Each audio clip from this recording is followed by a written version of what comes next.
ಬಿಜೆಪಿಯ ಪಾದಯಾತ್ರೆಗೆ ಆಗಲೇ 4ನೇ ದಿನಕ್ಕೆ ಕಾಲಿಟ್ಟಿದೆ. ಅತ್ತ ದೋಸ್ತಿಗಳು ಕೂಡ ಒಟ್ಟಾಗಿ ಒಂದಾಗಿ ಹೆಜ್ಜೆ ಆಗ್ತಾ ಇದ್ದಾರೆ. ಇದರ ನಡುವೆ ರಾಜಕೀಯವೂ ಕೂಡ ತುಂಬ ಬಿಸಿ ಬಿಸಿಯಾಗಿ ಚರ್ಚೆ ಆಗ್ತಾ ಇದೆ.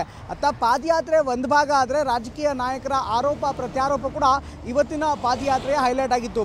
ಪ್ರಮುಖವಾಗಿ ಬಿಜೆಪಿಯ ರಾಜ್ಯಾಧ್ಯಕ್ಷ ವಿಜಯೇಂದ್ರ ನೇರವಾಗಿ ಮುಖ್ಯಮಂತ್ರಿ ಸಿದ್ದರಾಮಯ್ಯನವರನ್ನೇ ಟಾರ್ಗೆಟ್ ಮಾಡಿ ಸಿಎಂ ಯಾವುದೇ ಕ್ಷಣದಲ್ಲಾದರೂ ಕೂಡ ರಾಜೀನಾಮೆ ಕೊಡಬಹುದಾದಂಥ ಪರಿಸ್ಥಿತಿ ಬರುತ್ತೆ ಅಂತ ಹೇಳಿದರೆ, ಅದಕ್ಕೆ ಕಾಂಗ್ರೆಸ್ನ ಅಧ್ಯಕ್ಷ ಡಿ.ಕೆ. ಶಿವಕುಮಾರ್ ನೇರವಾಗಿ ಕೌಂಟರ್ ಮಾಡಿ ವಿಜಯೇಂದ್ರ ಬಿಜೆಪಿ ರಾಜ್ಯಾಧ್ಯಕ್ಷರಾಗಿರೋದೇ ಕಾಂಗ್ರೆಸ್ನ ಭಿಕ್ಷೆಯಿಂದ ಅಂತ ದೊಡ್ಡ ಹೇಳಿಕೆಯನ್ನು ಕೊಟ್ಟಿದ್ದಾರೆ. ಹಾಗಾದರೆ ಈ ಪಾದಯಾತ್ರೆ ಇವತ್ತು ಹೇಗಿತ್ತು, ಜೊತೆಗೆ ನಾಯಕರ ನಡುವಿನ ಈ ವಾಗ್ಯುದ್ಧ ಹೇಗಿತ್ತು ನೋಡೋಣ ಬನ್ನಿ.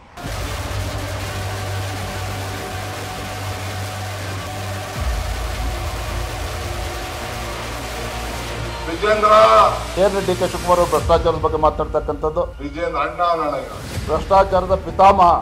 ಏನ್ ಭ್ರಷ್ಟಾಚಾರದ ಪಿತಾಮಹ ಅಂತೆ ಅವರೇನು ಭ್ರಷ್ಟಾಚಾರದ ಬಗ್ಗೆ ಮಾತನಾಡ್ತಾರೆ? ನಾನ್ ಬಿಚ್ಚಿಗೆಳ್ಳ ಈಗ ಬೇಡ, ಸರಿಯಾದ ಸಂದರ್ಭದಲ್ಲಿ ಅಸೆಂಬ್ಲಿಲೇ ಮಾತಾಡೋಣ. ಅದೇ ಹುಮ್ಮಸ್ಸು, ಅದೇ ಉತ್ಸಾಹ, ನಿರಂತರ ನಡಿಗೆ. ಬಿಜೆಪಿ ಜೆಡಿಎಸ್ ಮೈಸೂರು ಪಾದಯಾತ್ರೆ 4ನೇ ದಿನಕ್ಕೆ ಕಾಲಿಟ್ಟಿದೆ. ಮುಡಾ ಹಗರಣದಲ್ಲಿ ಸಿಎಂ ಸಿದ್ದರಾಮಯ್ಯ ರಾಜೀನಾಮೆಗೆ ಪಟ್ಟು ಹಿಡಿದಿದ್ದಾರೆ. ಮೈಸೂರು ತಲುಪುವ ಒಳಗೆ ಸಿದ್ದರಾಮಯ್ಯ ರಾಜೀನಾಮೆ ಕೊಡ್ತಾರೆ ಅಂತ ಈಗಾಗಲೇ ಬಿಜೆಪಿ ನಾಯಕರು ಭವಿಷ್ಯ ನುಡಿದಿದ್ದಾರೆ. ಇವತ್ತು ಮದ್ದೂರು ತಾಲೂಕಿನ ನಿಡಘಟ್ಟದಿಂದ ಪಾದಯಾತ್ರೆ ಆರಂಭವಾಗಿ ಮಂಡ್ಯದವರೆಗೂ ಸಾಗಿತು.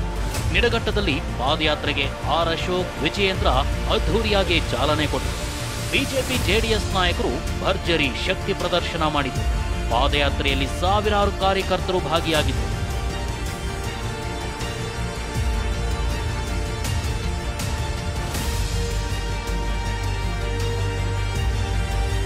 ಕೇಳಿ ಮಂಡ್ಯ ಜೆಡಿಎಸ್ನ ಭದ್ರಕೋಟೆ, ಕೇಂದ್ರ ಸಚಿವ ಕುಮಾರಸ್ವಾಮಿಯ ಅಖಾಡ. ಈಗ ಪಾದಯಾತ್ರೆ ಮಂಡ್ಯ ತಲುಪಿದ್ದು ಪಾದಯಾತ್ರೆಗೆ ಮತ್ತಷ್ಟು ಶಕ್ತಿ ಬಂದಾಗಿದೆ. ಜೆಡಿಎಸ್ ಕಾರ್ಯಕರ್ತರು ಮತ್ತಷ್ಟು ಹುಮ್ಮಸ್ಸಿನಿಂದ ಪಾದಯಾತ್ರೆಯಲ್ಲಿ ಸಾಗ್ತಿದ್ದಾರೆ. ಇನ್ನು ಈ ಪಾದಯಾತ್ರೆ ರಾಜಕೀಯವಾಗಿ ಬಿಜೆಪಿ ಹಾಗೂ ಜೆಡಿಎಸ್ಗೆ ಮತ್ತಷ್ಟು ಬಲ ತಂದುಕೊಡೋದ್ರಲ್ಲಿ ಎರಡು ಮಾತಿಲ್ಲ. ಹಳೆ ಮೈಸೂರು ಭಾಗದಲ್ಲಿ ಒಕ್ಕಲಿಗ ಮತಗಳೇ ನಿರ್ಣಾಯಕ. ಹೀಗಾಗಿ ಇದನ್ನೇ ಟಾರ್ಗೆಟ್ ಮಾಡಿರೋ ಬಿಜೆಪಿಗೂ ದೊಡ್ಡ ಬೂಸ್ಟ್ ಸಿಕ್ಕಂತಾಗುತ್ತೆ ಅನ್ನೋದು ರಾಜಕೀಯ ಲೆಕ್ಕಾಚಾರ ಕೂಡ ಆಗಿದೆ.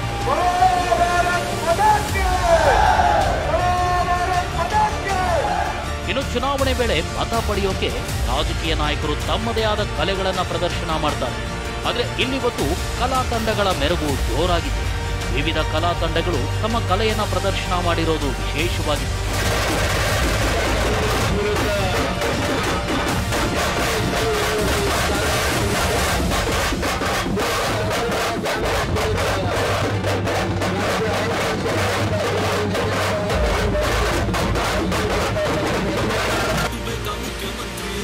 ಇನ್ನು ಮೈಸೂರು ಪಾದಯಾತ್ರೆಯಲ್ಲಿ ಸಾಂಗ್ ಎಲ್ಲರ ಗಮನ ಸೆಳೆಯಿತು. ವಾಲ್ಮೀಕಿ ನಿಗಮದಲ್ಲಿ ಕೋಟಿ ಲೂಟಿ, ಇದ್ದೋರು ಮೂವರು ಕದ್ದೋರು ಯಾರೋ ಗೊತ್ತಿಲ್ವಂತೆ ಅನ್ನೋ ಹಾಡಿನ ಮೂಲಕ ಕಾಂಗ್ರೆಸ್ ಭ್ರಷ್ಟಾಚಾರವನ್ನ ಹೇಳೋ ಪ್ರಯತ್ನವನ್ನು ಮಾಡಿದ್ರು. ವಾಲ್ಮೀಕಿ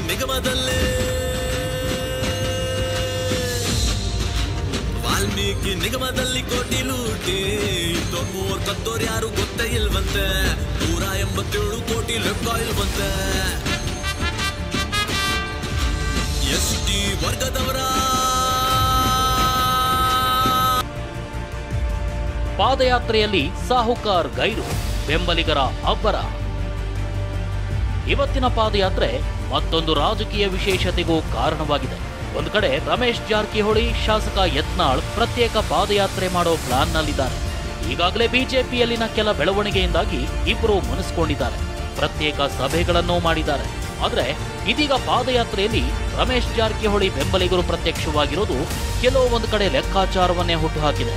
ಸಾಹುಕಾರ್ ಪೋಸ್ಟರ್ ಹಿಡಿದು ಬೆಂಬಲಿಗರು ಪಾದಯಾತ್ರೆಯಲ್ಲಿ ಭಾಗಿಯಾದರು.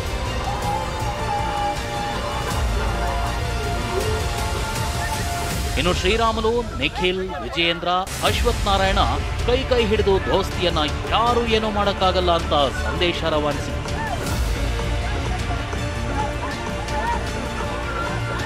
ಯಾವ ಕ್ಷಣದಲ್ಲೂ ಸಿದ್ದರಾಮಯ್ಯ ತಮ್ಮ ಸ್ಥಾನಕ್ಕೆ ರಾಜೀನಾಮೆ ಕೊಡಬಹುದು ಅಂತ ಬಿಜೆಪಿ ರಾಜ್ಯಾಧ್ಯಕ್ಷ ಬಿವೈ ವಿಜಯೇಂದ್ರ ಭವಿಷ್ಯ ನುಡಿದರು.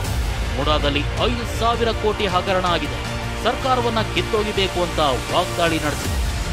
ವಾಲ್ಮೀಕಿ ಅಭಿವೃದ್ಧಿ ನಿಗಮದಲ್ಲಿ 187 ಕೋಟಿ ಹೊಡೆದ್ರೆ ಇಲ್ಲ 5,000 ಕೋಟಿ ಲೂಟಿ ಮಾಡಿರ್ತಕ್ಕಂಥ ಭ್ರಷ್ಟ ಕಾಂಗ್ರೆಸ್ ಸರ್ಕಾರವನ್ನ ಬುಡ ಸಮೇತ ಕಿತ್ತಾಕ್ಬೇಕು. ನಮ್ಮ ಹೋರಾಟದ ಪರಿಣಾಮ ಏನಪ್ಪಾ ಅಂತ ಹೇಳಿದ್ರೆ ಮುಖ್ಯಮಂತ್ರಿಗಳು ಯಾವ ಸಂದರ್ಭದಲ್ಲಿ ಬೇಕಾದ್ರೂ ಮುಖ್ಯಮಂತ್ರಿಗಳು ಸಿದ್ದರಾಮಯ್ಯ ತಮ್ಮ ಸ್ಥಾನಕ್ಕೆ ರಾಜೀನಾಮೆ ಕೊಡಬೇಕಾಗ್ತದೆ.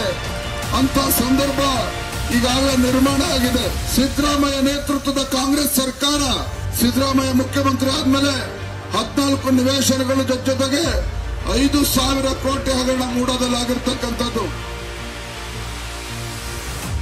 ವಾಲ್ಮೀಕಿ ನಿಗಮದಲ್ಲಿ ಹಣ ವರ್ಗಾವಣೆ ಆಗಿದೆ ಅಂತ ಸಿಎಂ ಸಿದ್ದರಾಮಯ್ಯನವರೇ ಒಪ್ಪಿಕೊಂಡಿದ್ದಾರೆ ಅಂತ ನಿಖಿಲ್ ಕುಮಾರಸ್ವಾಮಿ ಕಿಡಿಕಾರಿದ್ರು.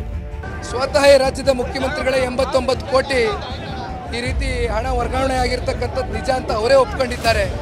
100% ಈ ರಾಜ್ಯದ ಜನತೆ ಈಗಾಗಲೇ ಕಾಂಗ್ರೆಸ್ನ ಸರ್ಕಾರವನ್ನ ತಿರಸ್ಕಾರ ಮಾಡಾಗೋಗಿದೆ. ನ್ಯಾಯಯುತವಾಗಿ ನೀವು ಸೈಟನ್ನು ಪಡೆದುಕೊಂಡಿದ್ರೆ ಯಾರದೇ ಆಕ್ಷೇಪಣೆ ಇಲ್ಲ. ಆದರೆ ಇವತ್ತು ಸುಳ್ಳು ದಾಖಲಾತಿಗಳನ್ನ ಸೃಷ್ಟಿ ಮಾಡಿ ಯಾವ್ಯಾವ ರೀತಿ ಇವರು ನಡ್ಕೊಂಡಿದ್ದಾರೆ ಅಂತಕ್ಕಂಥದ್ದು ಸಂಪೂರ್ಣ ಮಾಹಿತಿ ಇವತ್ತು ಮಾಧ್ಯಮದ ಮುಂದೆ ಇಟ್ಟಿದ್ದೀವಿ. ಒಂದು ಕಡೆ ಮೈಸೂರು ಪಾದಯಾತ್ರೆ ನಡೀತಿದ್ರೆ ಇತ ಕೌಂಟರ್ ಆಗಿ ಕಾಂಗ್ರೆಸ್ನಿಂದಲೂ ಜನಾಂದೋಲನ ಸಭೆ ನಡೀತಿದೆ. ಮಂಡ್ಯದಲ್ಲಿಂದು ಡಿಸಿಎಂ ಡಿಕೆಶಿ ನೇತೃತ್ವದಲ್ಲಿ ಸಮಾವೇಶ ಮಾಡಲಾಯಿತು. ಬಿಜೆಪಿ ಜೆಡಿಎಸ್ ನಾಯಕರ ವಿರುದ್ಧ ಬೆಂಕಿಯನ್ನೇ ಉಗುಳಿದ್ರು. ಕಾಂಗ್ರೆಸ್ ಭಿಕ್ಷೆಯಿಂದ ವಿಜಯೇಂದ್ರ ಅಧಿಕಾರಕ್ಕೆ ಬಂದಿದ್ದು ಅಂತ ಡಿಸಿಎಂ ಡಿಕೆ ಕಿಡಿಕಾರಿದ್ರು. ವಿಜೇಂದ್ರ ಅಣ್ಣ ನನಗ ಏನೋ ಕಾಂಗ್ರೆಸ್ ಪಕ್ಷದ ಭಿಕ್ಷೆಯಿಂದ ನಾವು ಯಾರೊಬ್ಬ ನಾಗರಾಜ್ ಗೌಡ ಅನ್ನೋರು ಟಿಕೆಟ್ ಕೊಟ್ಟಿದ್ರೆ ನೀನು ಅಸೆಂಬ್ಲಿಗೆ ಬರ್ತಿರಲಿಲ್ಲ. ಇದನ್ನ ಗಮನದಲ್ಲಿಟ್ಕೋ. ಇನ್ನು ಮೊನ್ನೆಯಷ್ಟೇ ಭ್ರಷ್ಟಾಚಾರದ ಪಿತಾಮಹ ಡಿಕೆಶಿ ಅಂತ ವಿಜಯೇಂದ್ರ ಹೇಳಿದ್ರು. ಇದಕ್ಕೆ ಕೌಂಟರ್ ಕೊಟ್ಟ ಡಿಕೆ ನಿಮ್ದೆಲ್ಲ ಬಿಚ್ಚ ಹೇಳ ಅಂದ್ರು. ಏನು ಡಿ ಕೆ ಶಿವಕುಮಾರ್ ಭ್ರಷ್ಟಾಚಾರದ ಬಗ್ಗೆ ಮಾತನಾಡ್ತಕ್ಕಂಥದ್ದು? ಭ್ರಷ್ಟಾಚಾರದ ಪಿತಾಮಹ ಅವರೇನು ಭ್ರಷ್ಟಾಚಾರದ ಬಗ್ಗೆ ಮಾತನಾಡ್ತಾರೆ? ಏನು ಭ್ರಷ್ಟಾಚಾರದ ಪಿತಾಮಹ ಅಂತ ನಾನು ಕೇಳಲಿಕ್ಕೆ ಬಯಸ್ತಾ ಇದ್ದೀನಿ. ನಾನು ಬಿಚ್ಚಿಗಳನ್ನ ಈಗ ಬೇಡ, ಸರಿಯಾದ ಸಂದರ್ಭದಲ್ಲಿ ಅಸೆಂಬ್ಲಿನೇ ಮಾತಾಡೋಣ. ಒಟ್ಟಾರೆಯಾಗಿ ಮೈಸೂರು ಪಾದಯಾತ್ರೆ 4ನೇ ದಿನಕ್ಕೆ ಕಾಲಿಟ್ಟಿದ್ದು ಮಂಡ್ಯ ಪ್ರವೇಶ ಮಾಡಿದೆ. ಇತ ಕಾಂಗ್ರೆಸ್ ಕೂಡ ಮಂಡ್ಯದಲ್ಲಿ ಜನಾಂದೋಲನ ಸಮಾವೇಶದ ಮೂಲಕ ಕೌಂಟರ್ ಕೊಟ್ಟಿದೆ. Bureau report, ಟಿವಿ9.